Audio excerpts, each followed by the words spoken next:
Welcome to Wellness Simplified. I'm Kelly Nicholls, and this show is for busy people who care deeply about their health, but are drowning in conflicting advice and don't know where to focus. Every episode, we simplify one area of health, one habit, one simple experiment, one clear next step that will actually fit into your life. Together, let's optimize our health, one simple step at a time.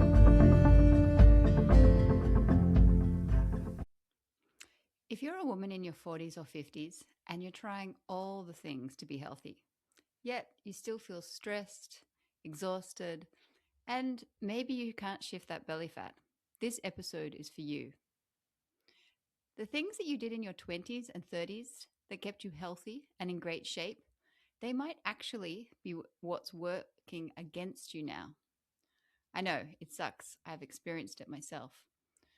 But in today's episode, you'll learn which so-called health habits might be working against you and, super importantly, the simple shifts you can make to actually support your body right now. I'm Kelly Nicholls, host of this show, and today's a solo episode. You've just got me. I'm a wellness coach and CEO of the wellness platform Vitopia, and like I imagine a lot of you, I'm juggling being a mum, running a business, and trying to be as healthy as possible at this stage and phase of life. So let's jump into it. Do you have that feeling that you just can't handle pressure the way you used to? You're more reactive, more on edge, and then there's that belly fat that won't budge no matter how many classes you do or how strictly you eat. Does that sound familiar? It definitely has for me. Here's the thing.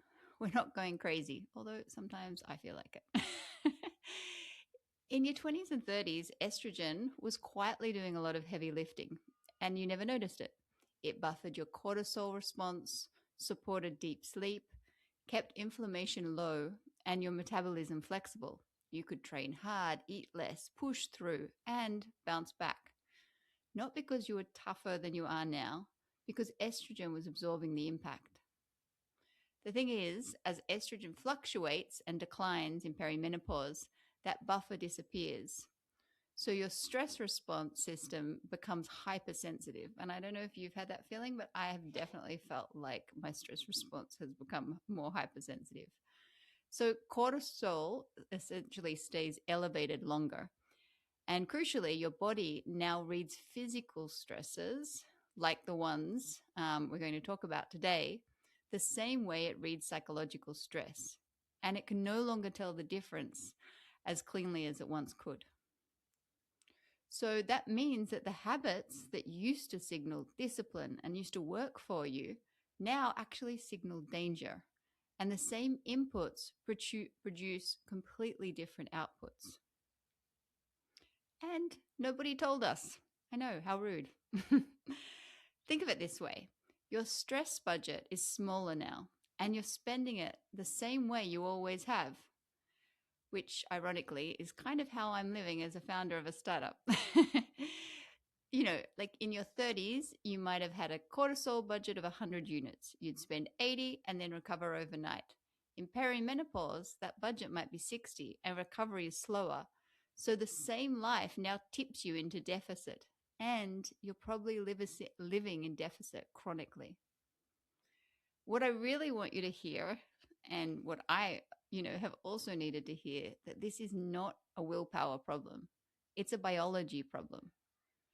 And the women who feel it hardest, and the women I often work with, are often the most disciplined because they've built a life around habits that used to work, and they haven't had a reason to question them until now.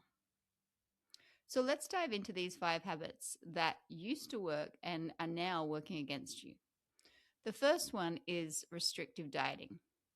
So I imagine we've been told our entire life, it's pretty simple. Reduce calories, lose fat. Calories in, calories out. Simple, right? And maybe it worked for you before, but I'm betting it's not going so well anymore. And here's why.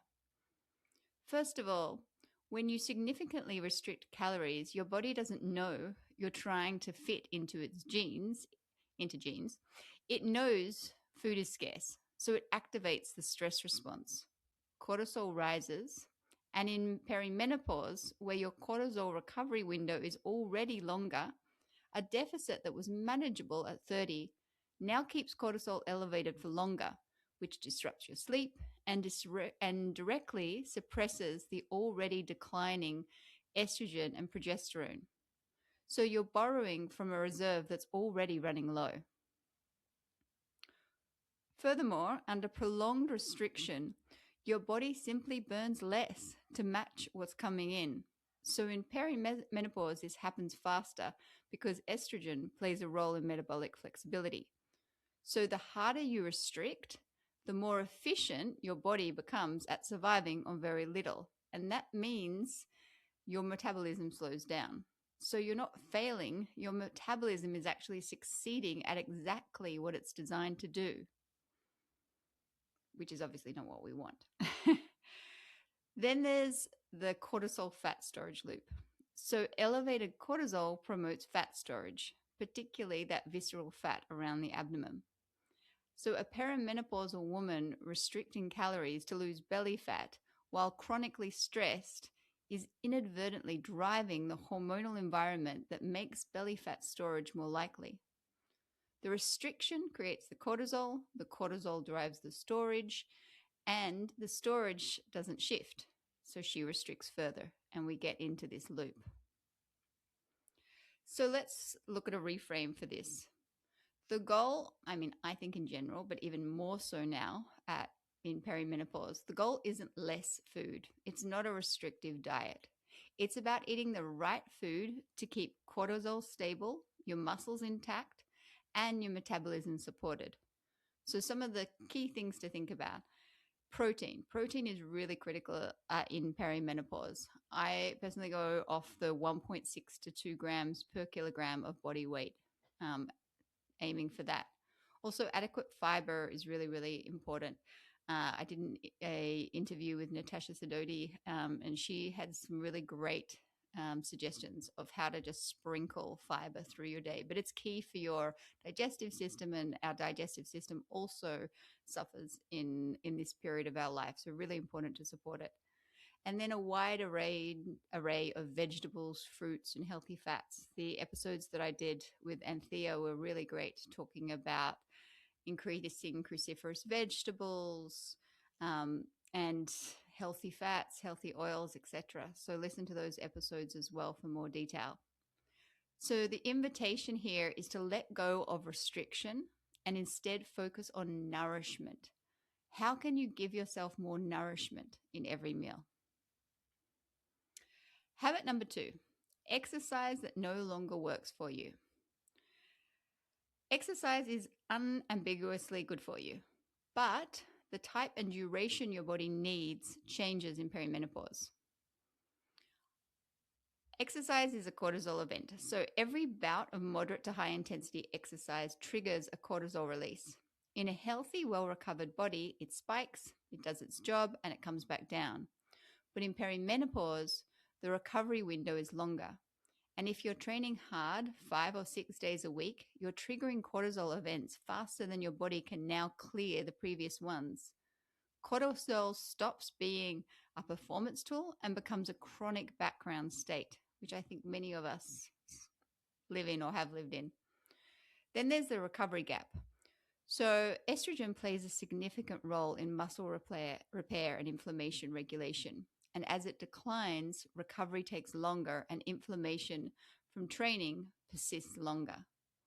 Most women don't adjust for this. They train the same schedule they've always trained because it used to work, and then they wonder why they feel beaten up rather than energized.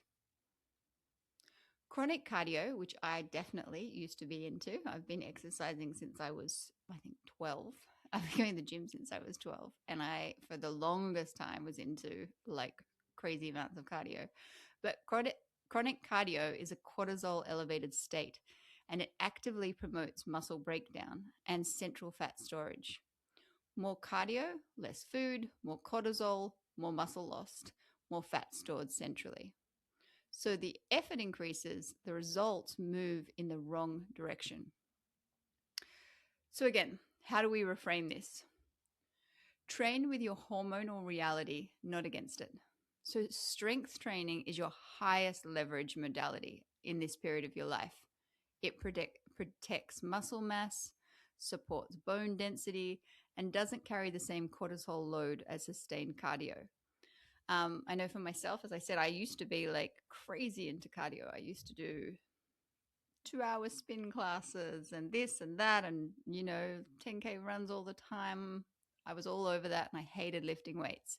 But in the past couple of years, I've really got into weightlifting and now I love it. It's my favorite thing. I go to the gym 4 days a week, 3 to 4 days a week, try to do 4. And I like to lift heavy and it feels good. It feels really, it makes you feel powerful and it's incredible for you on so many levels. Also looks good on your body. So if you're not already, I really recommend getting into weightlifting and don't just lift little, like try to lift as heavy as possible over time, obviously be safe. Lower intensity movement, like the kind of zone 2, walking, swimming, cycling at a conversational pace, that supports cardiovascular health without significant cortisol activation. And if you listen to the episode with Jason Kaplan about the importance of that kind of cardiovascular episode for our heart, that's a really good one. But I would say at this age, this period of our life, limit chronic high intensity sessions to, two per week. HIIT is really good at this age, but you want short HIIT sessions, 2 maximum a week, and that's excellent for your VO2 max. But you don't want to be doing those long zone 3, zone 4 cardio sessions. And another thing that I think is really, really important, and to be honest with you, I'm still trying to prioritize this. It's not like I've definitely not nailed this one the way I have with weights, is actually like really training recovery. So giving recovery the same priority that you maybe you currently do to cardio. That looks like yin yoga instead of, I don't know, I used to be crazy into Ashtanga yoga, for example. Shifting to the softer, more recovery focused modalities and experimenting with them until you find something and really then prioritizing it. That's key for this period. Habit 3, intermittent fasting, and especially skipping breakfast. Intermittent fasting, which I'm going to call IF from now on because otherwise I'm going to start pronouncing it incorrectly, has genuinely good science behind it. It improves insulin sensitivity, cellular repair, metabolic flexibility.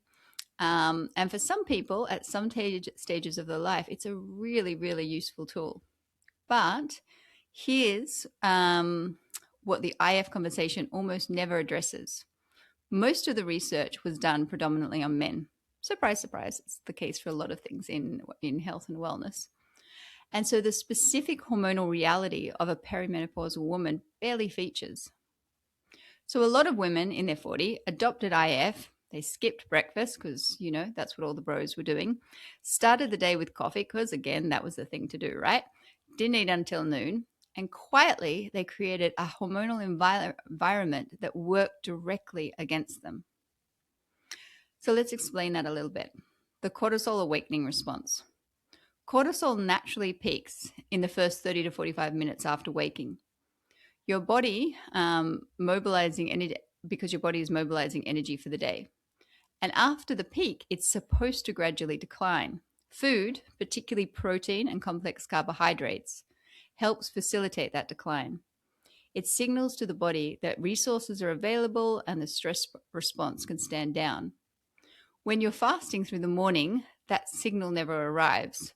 Cortisol stays elevated, and for a perimenopausal woman whose estrogen buffer is diminishing, that's a meaningful hormonal event that cascades throughout the rest of the day.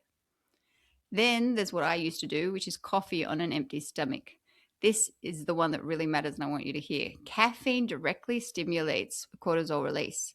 And on a full stomach with stable blood sugar, that effect is moderated. And look, I love coffee. And I know I should probably give it up, but I love my morning coffee. But if you have it on an empty stomach first thing in the morning when cortisol is already peaking, it's a second spike layered on top of the first. Now, you have 2 or 3 morning coffees before eating, and that can keep cortisol elevated throughout the entire morning.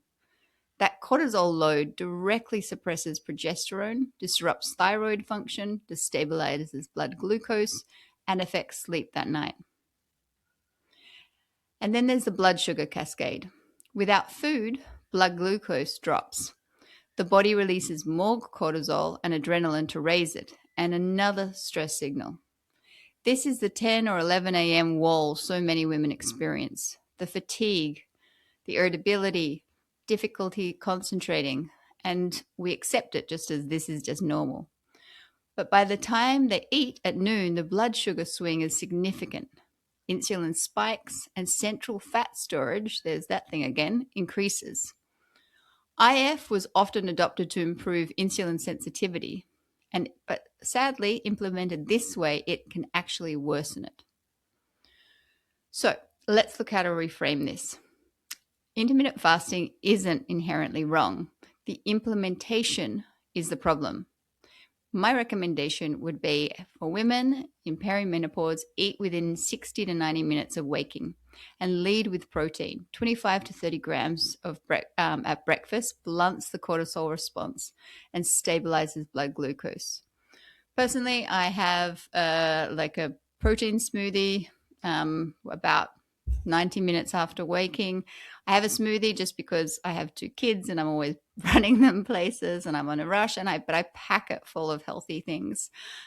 So I'm really giving my body that nourishment, convenient nourishment early in the morning. And then coffee after food, not before. Even 20 minutes makes a difference. And I have to tell you if I think of all the different habits I've implemented, I think this one has been such a game changer in how I feel. So I really recommend trying this. And if you want an eating window, shift it earlier. So for example, you could do 8 a.m. to 6 p.m. because that works with the female biology.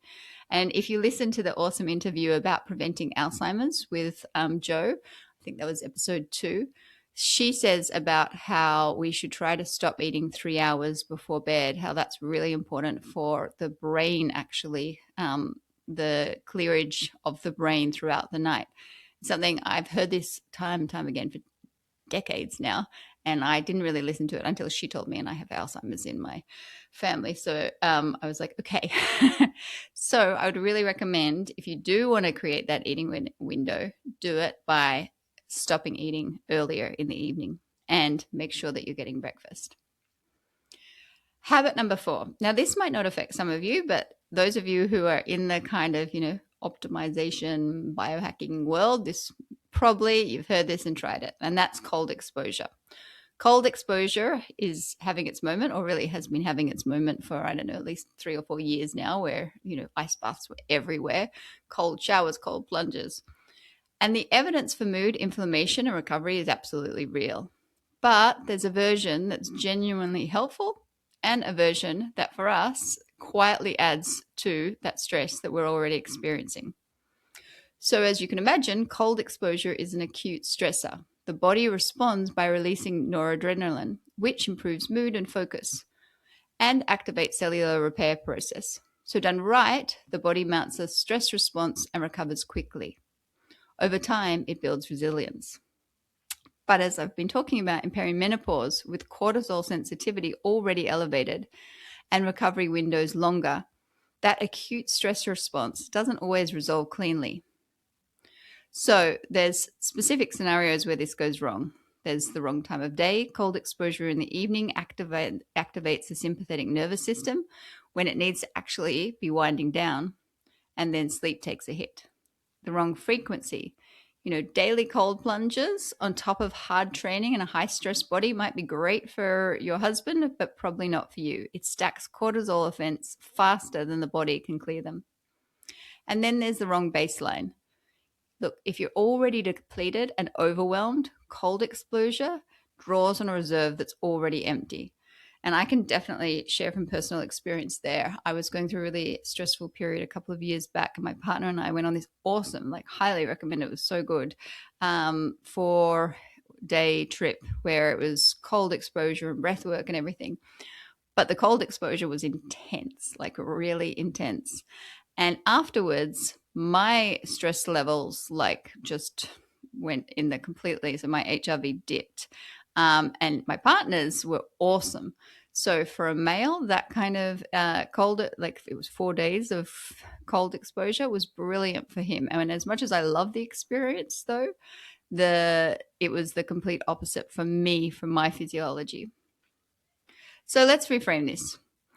Do you need the full ice bath experience? You can get some of the benefits by just toggling your shower to cold for at least a minute or two at the end. And that's what I do most days. It's refreshing. It's good for your circulation, your skin, etc. It wakes you up, lots of mood, etc. But it's not strong enough for a lot of the negative impacts that we're talking about.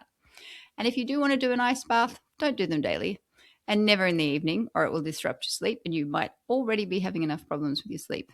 And most importantly is check your baseline first. A depleted nervous system needs restoration before it needs more challenge.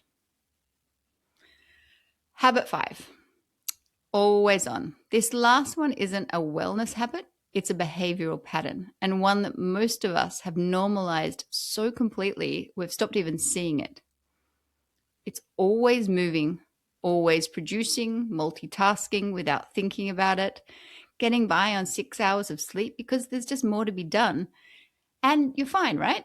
You've built a career, you've raised kids, you've managed everything on what most people would consider not enough rest. And for a long time, you were fine. That's until you weren't. So, in your 20s and 30s, as I've been saying, estrogen supported dopamine and serotonin, the neurochemicals that make productivity feel good and recovery feel unnecessary. It buffered your cortisol response, so a full, demanding, never quite stopping day didn't tip your nervous system into chronic stress. It's not that you were superhuman, you were hormonally supported in a way that you'd never had reason to notice it. Now, why doesn't it work anymore? As estrogen declines, that buffer disappears. The same pace now keeps your nervous system in a low-grade stress response almost continuously. Cortisol stays elevated. Progesterone, already declining, gets depleted faster. The neurological reward from productivity starts to flatten. And the sleep you've been shortchanging for years starts to cost you in ways it never did before. Your body is no longer absorbing the load, it's accumulating it. The always-on nervous system in perimenopause. A nervous system that never fully rests, never fully repairs. In perimenopause, the repair work your body needs, hormonal recalibration, cellular restoration, inflammatory regulation, it happens almost exclusively in a state of genuine rest. Not scrolling on the couch, not half watching TV while answering emails, actual physiological downregulation. And I have to admit, because I like honesty, that I was reviewing my notes for this show and I was doing it on the couch while there was so I was watching something on Netflix and I was like, oh my God, Kelly, seriously?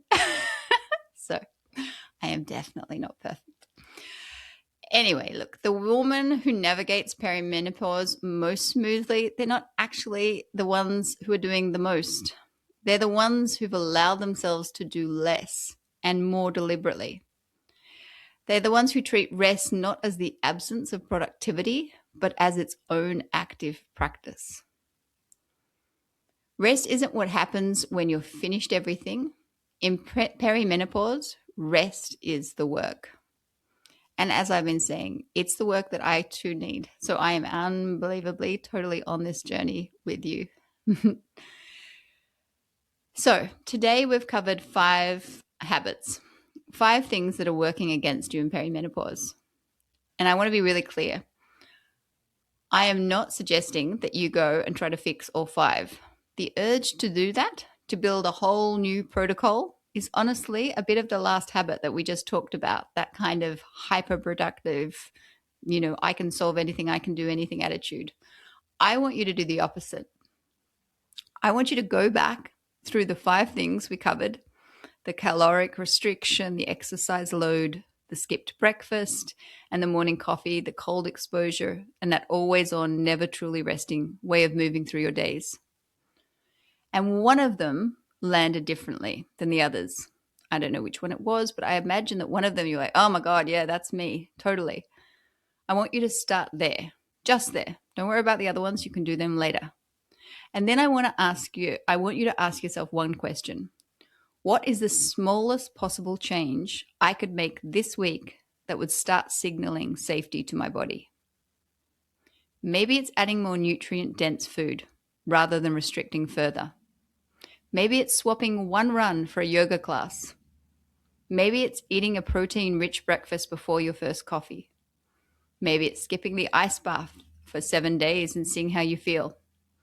Maybe it's putting your phone down, stopping the multitasking, and spending just 10 minutes lying with your legs up the wall, listening to some music. None of these are dramatic, and that's the point. Your nervous system doesn't respond to dramatic anymore. It responds to consistent, gentle, repeated signals that it's safe to stand down. So one thing this week. That's it. And if you'd like support with that, I offer personal coaching, and we could jump on a call for free. We could talk about how this is landing for you, what you think you need to prioritize, and I can help you figure out where to start. And then if you wish to work with me one-on-one, fabulous. And even if you don't, you'll walk away with value. So there's a link in the show notes to jump on one of those free discovery calls. And I would really, really love to have a chat with you. So that's it for today. Please try out one of those habits. Keep it small. Don't go over the top. And let me know how you're going. Share on social media. I'm on LinkedIn and Instagram, or you can email me. And I would really love to hear how this landed for you. Thank you so much for your time. Now it's your turn. Take what you've learned today and put it into action. Try the habit, run the experiment, and actually track how you go. I'll be doing it right alongside you and sharing on socials, so come find me there. Links are in the show notes. Tell me what's working, what isn't, and what questions are coming up. I genuinely want to know.